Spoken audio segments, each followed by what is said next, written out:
हम बात कर रहे हैं केमिस्ट्री की बहुत ही बेसिक टॉपिक जो कि है केमिकल बॉन्डिंग। ये बीएससी पार्ट फर्स्ट में पेपर केमिस्ट्री के पेपर सेकंड में फर्स्ट यूनिट का स्टार्टिंग है यहाँ पर। तो बात करते हैं बॉन्डिंग। बॉन्डिंग का क्या होता है कि कोई भी केमिकल बॉन्डिंग क्यों होती है, कोई भी एटम क्यों रिएक्ट करता है। तो कोई भी एटम क्या करता है, जो उसकी बाहरी कक्षा में जो इलेक्ट्रॉन्स की संख्या होती है उसमें वो उसको 8 करने की पूरी कोशिश करता है, यानी कि अपना ऑक्टेट पूर्ण करना चाहता है।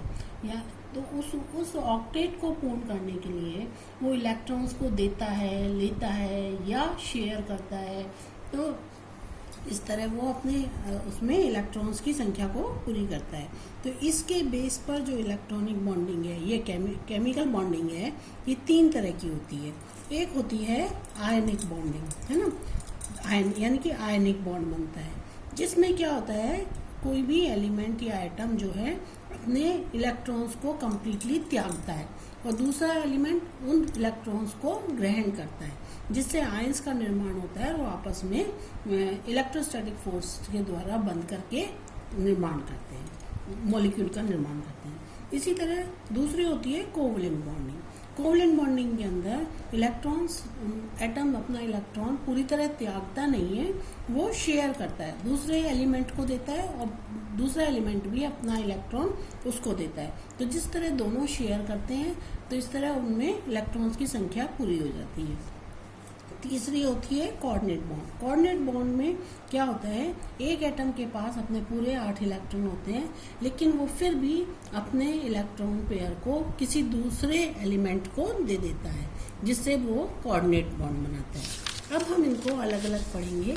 जैसे कि फर्स्ट हम लेते हैं आयनिक बॉन्ड। आयनिक बॉन्ड का जो एग्जाम्पल है वो है सोडियम क्लोराइड। सोडियम क्लोराइड में जैसे कि हम जानते हैं सोडियम का जो एटम होता है, जो न्यूट्रल होता है, जब उसमें 9 इलेक्ट्रॉन्स होते हैं। पहली कक्षा में 2, दूसरे में 8 और तीसरे में 1, यानी कि 2, 8, 1। तो क्या होता है, जब ये अपनी बाहरी कक्षा में से एक इलेक्ट्रॉन को निकाल दे तो जो इसके नेक्स्ट जो क्लास है, कक्षा है, उसमें 8 इलेक्ट्रॉन्स हैं। तो ये अपने 1 इलेक्ट्रॉन को त्याग देता है, तो जिससे उसकी बाहरी कक्षा में 8 इलेक्ट्रॉन हो जाते हैं। अब क्योंकि सोडियम 1 इलेक्ट्रॉन्स की कमी हो गई इसमें, जिससे इस पर पॉजिटिव चार्ज हो जाता है और ये सोडियम आयन बन जाता है। इसी तरह जो क्लोरीन एटम है उसका जो इलेक्ट्रॉनिक कन्फिग्रेशन है उसका है 2, 8, 7। तो वो क्या करता है, क्योंकि उसकी बाहरी कक्षा में 7 इलेक्ट्रॉन है, 1, 2, 3, 4, 5, 6, 7, तो वो 1 इलेक्ट्रॉन को ग्रहण करने की कोशिश करता है। तो वो सोडियम के द्वारा दिए गए इलेक्ट्रॉन को ग्रहण करता है और ग्रहण करके अपनी बाहरी कक्षा में 8 इलेक्ट्रॉन्स कर लेता है। अब इसके पास क्योंकि 1 इलेक्ट्रॉन ज़्यादा हो गया, जिससे इस पर नेगेटिव चार्ज आ जाता है और ये क्लोराइड आयन बन जाता है। अब क्योंकि सोडियम पर पॉजिटिव चार्ज, क्लोराइड आयन पर नेगेटिव चार्ज, तो दोनों एक दूसरे के पास आके इलेक्ट्रोस्टैटिक फोर्स ऑफ अट्रैक्शन की वजह से बंध जाते हैं और इन दोनों के बीच में एक बॉन्ड बन जाता है, जिसको हम आयनिक बॉन्ड कहते हैं। और एक हमारा मॉलिक्यूल का निर्माण होता है जो कि NaCl, जिसको कि हम सोडियम क्लोराइड कहते हैं। ये वाला बॉन्ड ज़्यादातर इनऑर्गेनिक कंपाउंड्स के बीच में पाया जाता है। दूसरा होता है कोवलेंट बॉन्ड। कोवलेंट बॉन्ड में क्या होता है, दोनों ही एटम अपना अपना इलेक्ट्रॉन देते हैं और फिर दोनों ही उसको शेयर करते हैं। जैसे कि इसका एग्जांपल है हाइड्रोजन मॉलिक्यूल। हाइड्रोजन मॉलिक्यूल में हाइड्रोजन के पास, एटम के पास 1 इलेक्ट्रॉन होता है, जैसा कि हम जानते हैं। इसी तरह दूसरे हाइड्रोजन के पास भी 1 ही इलेक्ट्रॉन होता है। अब जब ये दोनों एटम एक दूसरे के पास आते हैं तो इनके जो ऑर्बिटल हैं वो आपस में ओवरलैप होते हैं। तो अब ये देखो, इस हाइड्रोजन के पास भी 2 इलेक्ट्रॉन हो गए, इस वाले हाइड्रोजन के पास भी 2 इलेक्ट्रॉन्स हो गए, जिससे कि दोनों के पास 2-2 इलेक्ट्रॉन हो गए। और इनके बीच में क्योंकि 1 इलेक्ट्रॉन पेयर की शेयरिंग है, तो इसलिए इसको हम एक डैश के द्वारा दिखाते हैं और इसको हम कहते हैं कि एक सिंगल कोवलेंट बॉन्ड बन गया हाइड्रोजन मॉलिक्यूल के बीच में।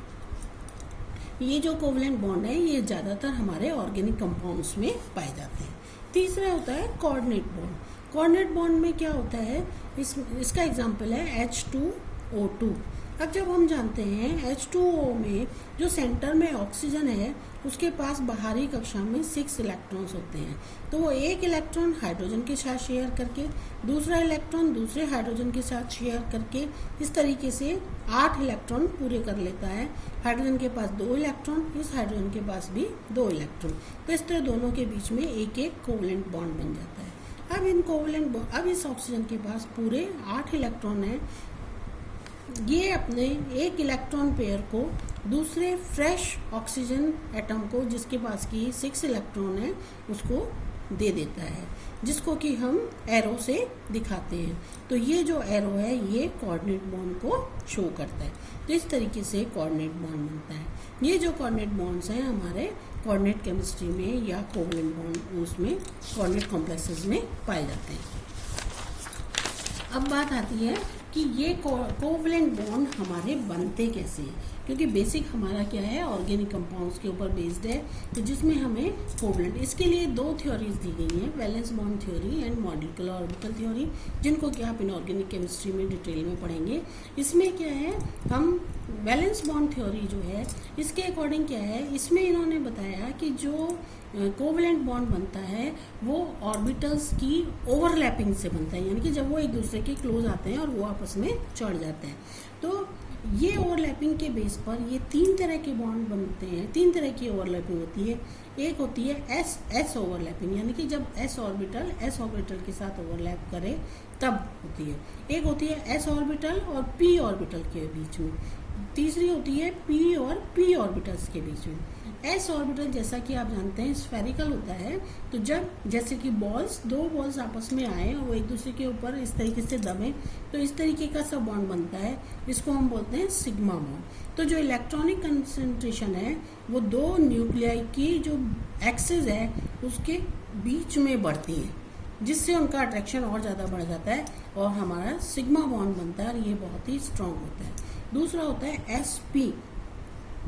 एस ऑर्बिटल हमारा स्फेरिकल होता है, पी ऑर्बिटल हम जानते हैं डम्बल शेप होता है।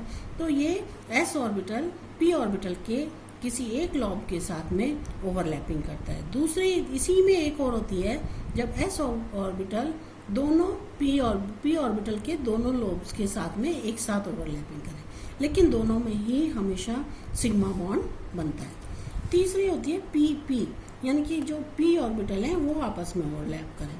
अब पी ऑर्बिटल 2 तरीके से ओवरलैप कर सकता है।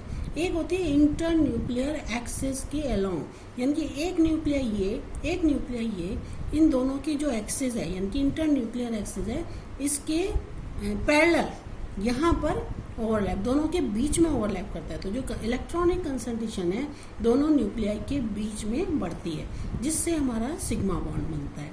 दूसरी होती है पी में ही दूसरा पाई बॉन्ड बनता है, जिसको साइड वाइज ओवरलैपिंग करते हैं, जिसमें एक ऑर्बिटल के दोनों लोब दूसरे ऑर्बिटल के दोनों लोब्स के साथ में एक साथ ओवरलैप करते हैं, यानी कि पैरेलल ओवरलैप करते हैं। और इंटर न्यूक्लियर एक्सिस के अबव और बिलो इलेक्ट्रॉन्स की कंसंट्रेशन बढ़ती है, जिससे कि जो हमारा पाई बॉन्ड बनता है, और ये पाई बॉन्ड हमारा सिग्मा बॉन्ड के कंपैरिजन में वीक होता है। तो इस तरीके से हम ये बता सकते हैं कि ओवरलैपिंग से किस तरीके से सिग्मा और पाई बॉन्ड हमारे बनते हैं।